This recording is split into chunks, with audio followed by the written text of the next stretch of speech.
नमस्कार दोस्तों, मैं राहुल आप सभी का मंथन में स्वागत करता हूं। हम लोग इंडियन पॉलिटी या भारतीय राज्य व्यवस्था के अंतर्गत भारतीय संविधान को देख रहे थे। इससे पूर्व के सेशन में हम लोगों ने डिस्कस किया था कि भारतीय संविधान का निर्माण किस प्रकार से हुआ है और किस प्रकार से ईस्ट इंडिया कंपनी तथा भारत में ब्रिटिश ताज को जब विभिन्न चार्टर और विभिन्न प्रकार के अधिनियम नियम कानून बना करके ब्रिटेन की संसद के द्वारा दिए गए थे, तो किस प्रकार से भारतीय संविधान पर उनका प्रभाव पड़ा है। जब भारत के संविधान का निर्माण हुआ तो किस प्रकार से प्रारूप समिति का गठन किया गया, किस प्रकार से संवैधानिक सलाहकार, जो कि तत्कालीन संवैधानिक सलाहकार उस समय कौन थे, तो BN राव ने किस प्रकार से संविधान का प्रारूप बना करके प्रस्तुत किया और प्रारूप समिति ने किस प्रकार से उस संविधान के प्रारूप पर चर्चा की और फिर हमारा संविधान निर्मित हुआ तथा 26 जनवरी 1950 को हमारा संविधान लागू होता है। उसके पश्चात जब हमारा संविधान बनकर के तैयार हुआ तो हमारे संविधान की कुछ विशेषताएं जो विभिन्न प्रतियोगी परीक्षाओं के दृष्टिकोण से अत्यंत ही महत्वपूर्ण है और अक्सर यहाँ से प्रश्न कुछ पूछे जाते हैं। तो आज हम लोग इस सेशन के अंतर्गत भारतीय संविधान की प्रमुख विशेषताओं को देखेंगे तथा इसके माध्यम से हम लोग यह समझने का प्रयास करेंगे कि हमारे संविधान में किस किस प्रकार के प्रावधान किए गए हैं तथा हमारे संविधान में क्या क्या चीजें शामिल की गई हैं। तो आइए देखते हैं और समझते हैं हमारा आज का यह टॉपिक भारतीय संविधान की विशेषताओं को। तो सर्वप्रथम क्या है कि जब संविधान का निर्माण हो रहा था तो प्रारूप समिति इस सोच पर थी कि आखिर संविधान को किस प्रकार से निर्मित किया जाए। यदि हम लोग देखें तो भारतीय संविधान के ऊपर में भारत शासन अधिनियम 1935 का अत्यधिक प्रभाव हम लोग देखते हैं तथा कहीं न कहीं 250 अनुच्छेद को वहां से उठा करके सीधा हमारे संविधान में डाल दिया गया है। परंतु यहाँ यह उल्लेखनीय तथ्य है कि हम लोगों ने केवल कॉपी पेस्ट वहां से नहीं किया है कि कॉपी किए और ला करके पेस्ट कर दिए, बल्कि भारतीय आवश्यकताओं के अनुरूप उन प्रावधानों को ढाल करके हमारे संविधान में उन्हें शामिल किया गया था। अब देखते हैं कि इसके पश्चात हुआ कि विभिन्न देश जो जिनके संविधान का निर्माण हो चुका था, जैसे संयुक्त राज्य अमेरिका, ब्रिटेन, जापान, जर्मनी आदि जो देश थे, इनके संविधान का निर्माण हो चुका था। उन संविधानों का अध्ययन करने के उपरांत जो भी प्रावधान भारतीय शासन व्यवस्था के अनुकूल दिखाई दिए उन्हें भारतीय स्थितियों में ढाल करके भारतीय संविधान में शामिल किया गया, जिसके कारण हमारा संविधान क्या हो गया, विश्व का सर्वाधिक विशाल और विस्तृत संविधान। विश्व का सर्वाधिक विशाल और विस्तृत संविधान जो है हमारा क्या है, भारतीय संविधान की सबसे पहली विशेषता है। यदि हम लोग देखें मूल संविधान में, तो मूल संविधान में कुल 395 आर्टिकल, 8 अनुसूची और 22 भाग विद्यमान थे। यदि वर्तमान समय में हम लोग देखें तो हमारे संविधान में 395 अनुच्छेद, 22 भाग और वर्तमान में अनुसूचियों की संख्या बढ़कर के 12 हो गई है। अनुसूचियों की संख्या 12 हो गई है। यहाँ उल्लेखनीय तथ्य है कि जो 395 अनुच्छेद हैं, इनकी जो कुल संख्या, यदि हम लोग कुल संख्या देखें तो कुल संख्या 460 अनुच्छेदों के ऊपर चली जाती है। परंतु यदि क्रम संख्या देखें संविधान में, तो संविधान में आखिरी क्रम संख्या होगी 395।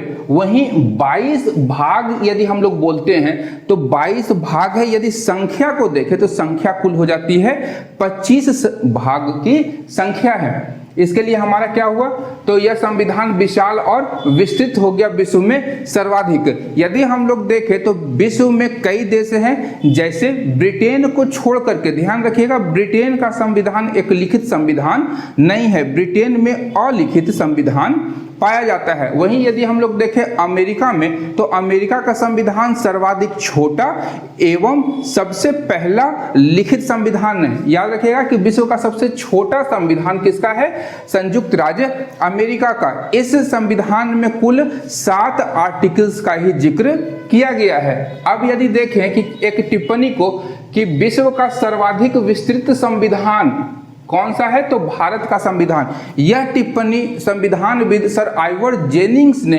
भारतीय संविधान के लिए किया है। आगे बढ़ते हैं तो लिखित संविधान है भारत का, जिसकी चर्चा हम लोग ऊपर कर चुके हैं कि यूएसए का संविधान विश्व का प्रथम संविधान था जो लिखित संविधान था। उसके पश्चात अन्य देशों ने अपने संविधानों की रचना की, लिखित संविधानों की रचना की। उसी प्रकार भारत में भी एक लिखित संविधान का निर्माण किया गया।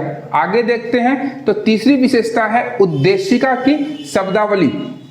अब हमारे संविधान में उद्देशिका या प्रस्तावना या प्रियम्बल को डाला गया है। तो यहाँ प्रस्तावना की जो शब्दावली है वो बहुत ही विशेष है। ध्यान रखिएगा, हमारे संविधान की जो प्रस्तावना है उसकी शब्दावली बहुत ही विशेष है। उसमें प्रभुता संपन्न, समाजवादी, पंथ निरपेक्ष और लोकतांत्रिक गणराज्य आदि शब्दों को डाला गया है तथा इन शब्दों की व्याख्या बहुत हद तक की गई है। यद्यपि कुछ एक शब्दावली है जिनकी व्याख्या आज भी हमारे संविधान में नहीं की गई है। आगे बढ़ते हैं तो चौथी विशेषता थी कि संसदीय शासन प्रणाली को हम लोगों ने अपनाया। उल्लेखनीय तथ्य है कि 1757 के उपरांत भारत जो है यदि नवीन शासन प्रणाली के अंतर्गत आता है तो वह ब्रिटेन के कारण नवीन शासन प्रणाली में आता है। और ब्रिटेन में जो शासन प्रणाली का जो प्रचलन था वह कैसी प्रणाली थी? वह थी संसदीय शासन प्रणाली का ब्रिटेन में प्रचलन था, संसदीय शासन प्रणाली का। तो ब्रिटेन के ही समान हम लोगों ने भी संसदीय शासन प्रणाली को अपनाया। यहाँ उल्लेखनीय तथ्य है कि आर्टिकल 75(3) में क्या कहा गया है कि मंत्री परिषद जो होगा सामूहिक रूप से लोकसभा के प्रति उत्तरदायी होगा। यहाँ उल्लेखनीय तथ्य है कि मंत्री परिषद का जिक्र किया गया है। कहीं भी शासन का प्रमुख कौन होता है हमारे यहाँ पे? तो राष्ट्रपति है। राष्ट्रपति के नाम से ही सारे काम किए जाते हैं। परंतु भारत में संसदीय प्रणाली अपनाया गया जिसके कारण राष्ट्रपति अपने कार्यों में सलाह लेने के लिए एक मंत्री परिषद की गठन करता है जिसका प्रधान कौन होगा? प्रधानमंत्री। अब यहाँ यदि हम यूएसए के संविधान से तुलना करते हैं तो यूएसए में अध्यक्षात्मक शासन प्रणाली को अपनाया गया है जहाँ अध्यक्ष के रूप में राष्ट्रपति काम करता है। और यदि हम लोग देखें ब्रिटेन की संसदीय शासन प्रणाली को तो वहाँ प्रधानमंत्री के नेतृत्व में मंत्री परिषद जो है सारा कार्य करती है तथा ब्रिटेन की जो रानी है वह रानी वहाँ पर कार्यपालिका की नाम मात्र की प्रमुख है। आगे बढ़ते हैं तो उसी प्रकार हम देखते हैं भारत में राष्ट्रपति जो है कार्यपालिका का प्रधान है, परंतु वास्तविक जो कार्यपालिका जो काम करती है वह कौन है? प्रधानमंत्री के नेतृत्व में मंत्री परिषद। यदि हम लोग आर्टिकल 75(3) को देखें तो भारत में क्या किया गया है कि संसदीय सरकार की यह आधारशिला रखती है। अगला विशेषता क्या है भारतीय संविधान की? तो मौलिक अधिकार। भारतीय संविधान में नागरिकों को भाग 3 के अंतर्गत कुछ अधिकार प्रदान किए गए हैं। और यदि हम लोग देखें तो कुल 6 प्रकार के अधिकार हैं और इन अधिकारों को न्यायपालिका के द्वारा संरक्षण प्रदान किया जाता है। यदि आप लोगों का मौलिक अधिकार, किसी भी व्यक्ति का मौलिक अधिकार का यदि हनन हो रहा है तो हम न्यायपालिका की शरण में जा सकते हैं। और यह जो अधिकार दिया गया है नागरिकों को अत्यांतिक नहीं है। अत्यांतिक यानी एब्सोल्यूट यह नहीं है। राज्य यदि चाहे तो इन अधिकारों के ऊपर युक्ति युक्त निर्बंधन लगा सकती है। युक्ति युक्त निर्बंधन राज्य के द्वारा इन अधिकारों के ऊपर लगाया जा सकता है। यदि स्वतंत्रता का अधिकार आपको दिया गया है, बोलने की स्वतंत्रता, तो वहां पे यदि आप कुछ ऐसा भाषण या वक्तव्य या कुछ ऐसा प्रस्तुत कर रहे हैं जिससे राज्य में अशांति उत्पन्न हो तो आपके बोलने के अधिकार पर प्रतिबंध लगाया जा सकता है और यह राज्य लगाएगी। आगे है कि 44वें संविधान संशोधन अधिनियम 1976 के द्वारा क्या किया क्या किया गया कि हमारा जो संपत्ति का अधिकार था, संपत्ति के अधिकार को मूल अधिकार की श्रेणी से हटा करके एक विधिक अधिकार के रूप में संविधान में शामिल कर दिया गया तथा इसे आर्टिकल 301 के अंतर्गत, आर्टिकल 301 के अंतर्गत एक विधिक अधिकार के रूप में शामिल कर लिया गया। आगे अगली विशेषता देखते हैं तो हमारे संविधान का जो मूल उद्देश्य है वह है लोक कल्याणकारी राज्य की स्थापना। तो लोक कल्याणकारी राज्य की स्थापना के लिए संविधान में नीति निदेशक तत्वों को शामिल किया गया है। यह नीति निदेशक राज्य को यह निर्देश देते हैं कि राज्य जो है लोक कल्याणकारी राज्य की अवधारणा या लोक कल्याणकारी राज्य के निर्माण में अपनी भूमिका निभाएगा। अब लोक कल्याणकारी राज्य के लिए तो हम नीति निर्देशक तत्व डाल दिए संविधान में, लेकिन आया है यह है कहां पे? तो भाग 4 में आर्टिकल 36 से लेकर 51 के अंतर्गत राज्य को कुछ निदेशक तत्व दिए गए हैं और राज्य उसी के आधार पर कार्य करता है। अब यहाँ एक टिप्पणी देख लेते हैं राज्य के नीति निदेशक तत्व से संबंधित। तो भारतीय संविधान में जो राज्य के नीति निदेशक तत्व शामिल किया गया है उन्हें जी ऑस्टिन ने राज्य की आत्मा कहा है। अत्यंत ही महत्वपूर्ण है, जी ऑस्टिन ने नीति निदेशक तत्वों को राज्य की आत्मा कहा है। आगे हम लोग देखते हैं कि अगली विशेषता क्या है। तो नागरिकों के लिए मूल कर्तव्य भारतीय संविधान में शामिल किया गया है। यद्यपि यहाँ ध्यान देने योग्य तथ्य है, जब संविधान पहली बार पारित किया गया था मूल संविधान में मूल कर्तव्यों को शामिल नहीं किया गया था। मूल कर्तव्यों को भारतीय संविधान में 42वें संविधान संशोधन अधिनियम 1976 के द्वारा सरदार स्वर्ण सिंह समिति की सिफारिश पर सोवियत संघ के संविधान से शामिल किया गया था। यह जो मूल कर्तव्य है यह संविधान के भाग 4 क के अंतर्गत अनुच्छेद 51 क के अंतर्गत शामिल किए गए हैं। यहाँ उल्लेखनीय तथ्य है कि जब पहली बार मूल कर्तव्यों को शामिल किया गया था तो उसमें मूल कर्तव्यों की संख्या केवल 10 थी, मूल कर्तव्यों की संख्या 10 थी तथा वर्तमान समय में 86वें संविधान संशोधन के द्वारा एक अगला 11वां मूल कर्तव्य भारतीय संविधान में जोड़ा गया है। आगे है कि भारतीय संविधान एक स्वतंत्र न्यायपालिका का क्या करती है? स्थापना करती है। और यह जो न्यायपालिका होगी यह संविधान और जो नागरिकों को मूल अधिकार मिले हैं उनका संरक्षण का काम करेगी। अत्यंत ही महत्वपूर्ण तथ्य है कि कौन करेगा संरक्षण? तो स्वतंत्र न्यायपालिका जो है वह संविधान और नागरिकों को मिले मूल अधिकारों का संरक्षण करती है। इसके अतिरिक्त राज्य एवं संघ के मध्य यदि कोई विवाद उत्पन्न होता है तो वह विवाद कौन निपटाएगा? सर्वोच्च न्यायालय। इसके अतिरिक्त यह जो न्यायपालिका है संविधान का क्या करेगी? निर्वचन करेगी। संविधान की व्याख्या करने का अधिकार जो दिया गया है हमारे यहाँ पे वह किसे दिया गया है? स्वतंत्र न्यायपालिका को या न्यायपालिका को दिया गया है। अगला जो विशेषता है हमारे यहाँ पे वह है नम्यता या लचीलापन और कठोरता या अनम्यता का मिश्रण। तो भारतीय संविधान जो है वह लचीलापन और कठोरता का एक मिश्रण है। क्यों? क्योंकि हमारे यहाँ जो संविधान संशोधन की प्रक्रिया है उस संशोधन प्रक्रिया के आधार पर हम लोग इसे क्या करते हैं? नम्यता और अनम्यता का मिश्रण बताते हैं। अब यहाँ यदि हम लोग देखें तो संविधान संशोधन की प्रक्रिया के अंतर्गत हम लोग 3 प्रकार से भारतीय संविधान में संशोधन कर सकते हैं। पहला है साधारण बहुमत के द्वारा, इसके पश्चात है विशेष बहुमत तथा अंत में है विशेष बहुमत एवं आधे राज्यों का अनुसमर्थन किसी भी संशोधन को करने के लिए चाहिए। यानी इन 3 प्रकारों से हम लोग क्या करते हैं? भारतीय संविधान में संशोधन करते हैं। जहां साधारण बहुमत जिसे हम लोग नम्यता कह सकते हैं या लचीलापन कह सकते हैं, इसके द्वारा भी संशोधन किया जा सकता है। परंतु विशेष बहुमत एवं भारतीय संघ की जो इकाइयां हैं उनका आधे इकाइयों का जब अनुसमर्थन मिलेगा तब हम संविधान के किसी प्रावधान में संशोधन कर सकते हैं। तो यह अत्यधिक ही कठोर है। आगे है कि इस पर कुछ टिप्पणी है। तो यहाँ पर टिप्पणियां है कि आइवर जेनिंग्स का मानना है कि जो भारतीय संविधान है वो आवश्यकता से अधिक कठोर संविधान है। आवश्यकता से अधिक कठोर संविधान किसने माना है? आइवर जेनिंग्स ने। और केसी वियर ने भारतीय संविधान को कठोर एवं लचीले संविधान का मिश्रण माना है। अगली विशेषता हम लोग देखते हैं तो हमारे संविधान में एकल नागरिकता प्रदान की गई है। यहाँ हम लोग देखें तो भारतीय संविधान जो है संघात्मक संविधान का एक उदाहरण है। यदि हम लोग देखते हैं कि संघात्मक संविधान में, तो सामान्यतः संघात्मक संविधानों में दोहरी नागरिकता का प्रावधान किया जाता है।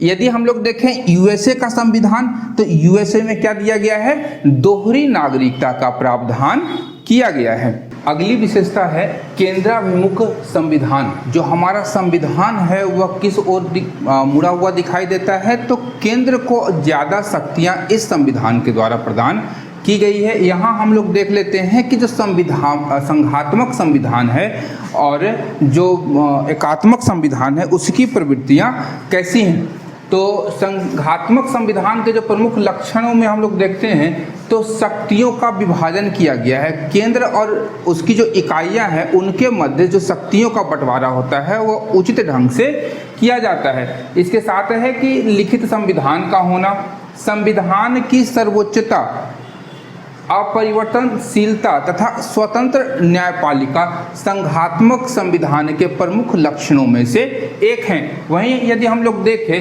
एकात्मक संविधान के लक्षण, तो यहाँ पे हमें क्या दिखाई देता है? एकल नागरिकता, राज्यपाल की केंद्र के द्वारा नियुक्ति, आपातकालीन उपबंध, राज्यों का निर्माण, अखिल भारतीय सेवाएं, राज्य सूची पर केंद्र की विधि बनाने की शक्ति आदि को हम लोग एकात्मक संविधान की प्रवृत्ति के रूप में देख सकते हैं। इन लक्षणों का यदि हम लोग सूक्ष्मता के साथ में अवलोकन करते हैं तो हम पाते क्या हैं कि जो भारत का संविधान है वह कहीं न कहीं संघ की या केंद्र की ओर झुका हुआ प्रतीत होता है।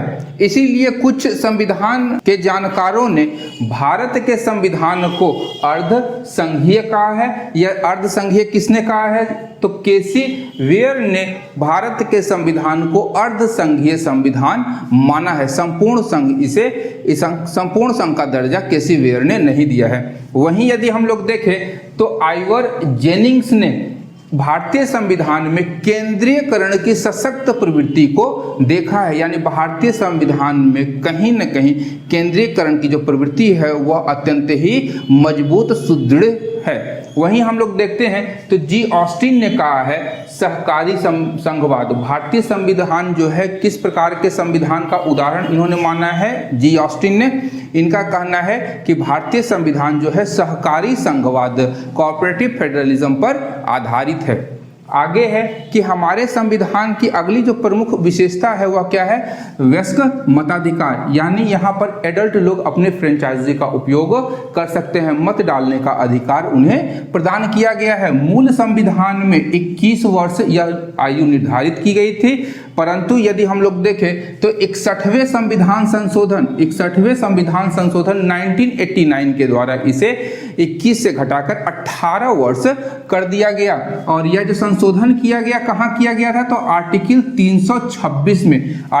326 में ही हमें सार्वभौमिक वयस्क मताधिकार का प्रावधान हमारे लिए दिया गया है और यह अधिकार हमें मत डालने का अधिकार 326 के अंतर्गत प्राप्त होता है। आगे है कि भारत में संविधान की सर्वोच्चता को निर्धारित किया गया है। यदि हम लोग तुलना करें ब्रिटेन और यूएसए के संविधान से, तो ब्रिटेन में संसद को सर्वोच्च माना गया है और यदि हम लोग यूएसए में जाते हैं तो यूएसए के संविधान में न्यायपालिका की सर्वोच्चता को दिखाया गया है। वहां पर सर्वोच्च कौन है? न्यायपालिका है यूएसए में। वहीं आगे हम लोग बढ़ें तो आगे देखते हैं कि हमारे संविधान में आपातकालीन उपबंध को भी शामिल किया गया है और यह उपबंध जो है 3 प्रकार से और 3 अनुच्छेदों के अंतर्गत लगाए जाते हैं। कौन कौन से हैं? तो आर्टिकल 352 के अंतर्गत युद्ध या सशस्त्र विद्रोह या बाह्य आक्रमण के आधार पर भारतीय सरकार भारत या उसे किसी एक क्षेत्र में राष्ट्रीय आपात की घोषणा कर सकती है। इसके अतिरिक्त अनुच्छेद 356 में कहा गया है कि यदि किसी भी राज्य या राज्य की इकाई का जो शासन व्यवस्था है वह संविधान के प्रावधानों के अनुरूप नहीं चल रहा है तो राष्ट्रपति राज्यपाल की सिफारिश के आधार पर उस राज्य में क्या कर सकती है? राष्ट्रपति शासन लागू कर सकती है। इसके अतिरिक्त आर्टिकल 360 में बताया गया है वित्तीय आपातकाल के विषय में, यदि राज्य का जो आर्थिक स्थिति है वह अच्छी नहीं रहेगी तो राष्ट्रपति मंत्रिमंडल की सिफारिश पर भारत के किसी संपूर्ण भारतवर्ष में या उसके किसी क्षेत्र में क्या करेगी? आपातकाल, वित्तीय आपातकाल लगा सकती है। इसके साथ ही अगली विशेषता जिसे प्रमुखता से हम लोग देखते हैं वह है ग्राम पंचायतों का गठन। तो भारत में 73वें एवं 74वें संविधान संशोधन के द्वारा भारत में पंचायती राज व्यवस्था की स्थापना की गई है। इसके पश्चात यदि हम लोग देखें तो हम लोगों ने देखा है कि भारत के संविधान की जो सबसे प्रमुख विशेषता है वह कौन सा था? सर्वाधिक लिखित, सर्वाधिक विस्तृत और विश्व का सबसे बड़ा लिखित संविधान। तो यहाँ पर यह जो सर्वाधिक बड़ा हो गया इसका कारण क्या था?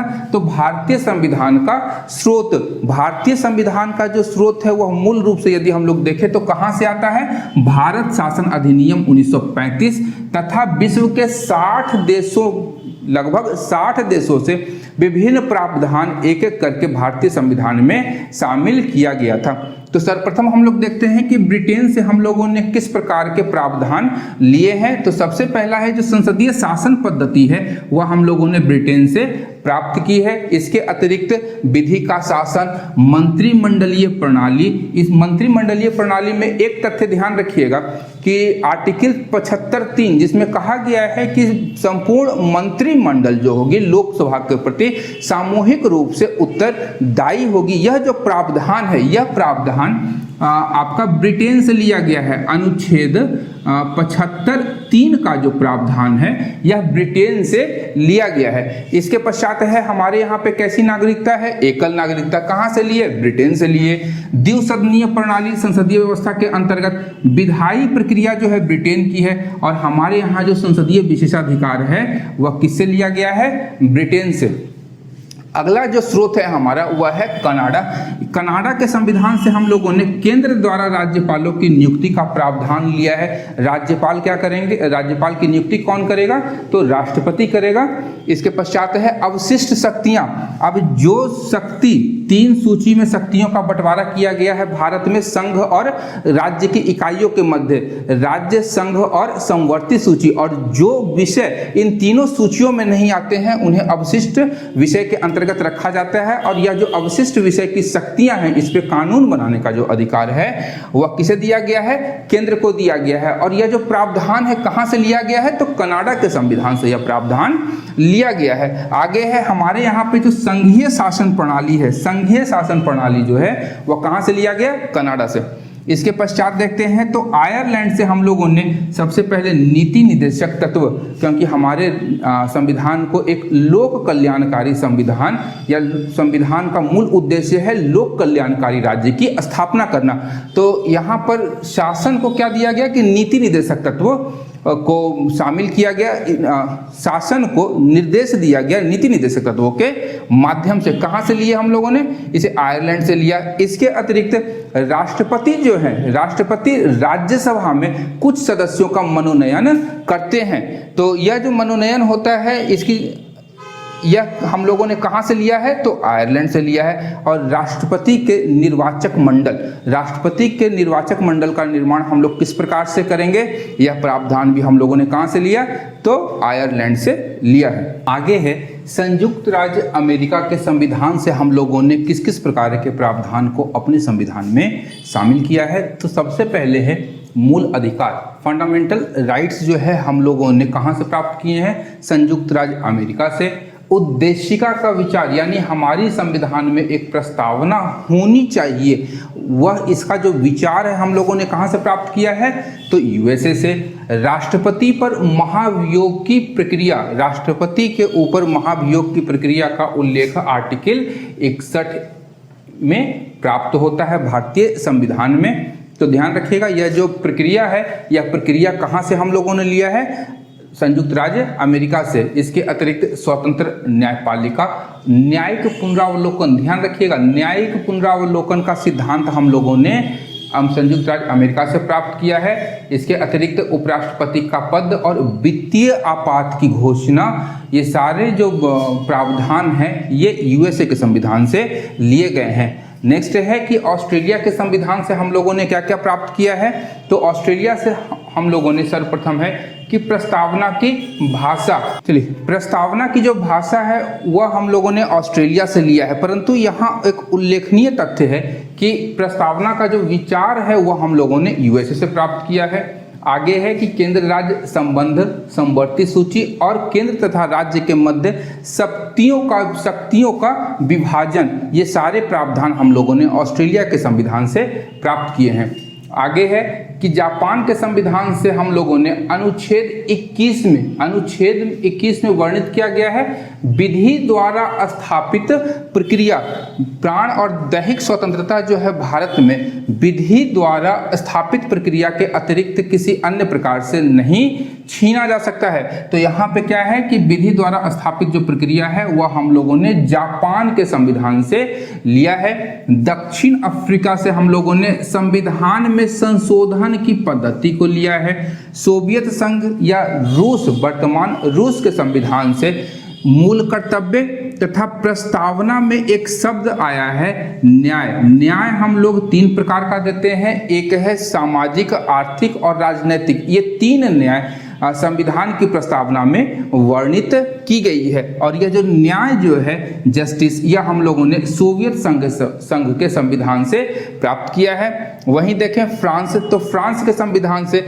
गणतंत्रात्मक शासन प्रणाली को अपने संविधान में शामिल किया है।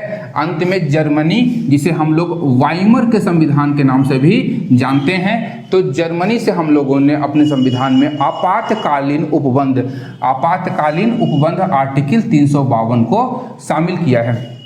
तो इस प्रकार आज का जो हमारा सेशन था भारतीय संविधान की महत्वपूर्ण विशेषता तथा उसके प्रमुख स्रोत कौन कौन से हैं, यहीं पर समाप्त होता है। यदि आप लोगों को मेरा यह प्रयास पसंद आ रहा है, जो मैं देख रहा हूँ व्यूज़ वगैरह, तो आप लोगों को यह प्रयास पसंद आ रहा है तो मेरे चैनल को ज़्यादा से ज़्यादा लाइक, शेयर तथा सब्सक्राइब करना बिल्कुल भी ना भूलें, क्योंकि मैं इस प्रकार के वीडियो भविष्य में भी लाता रहूँगा। और अंत तक देखने के लिए धन्यवाद।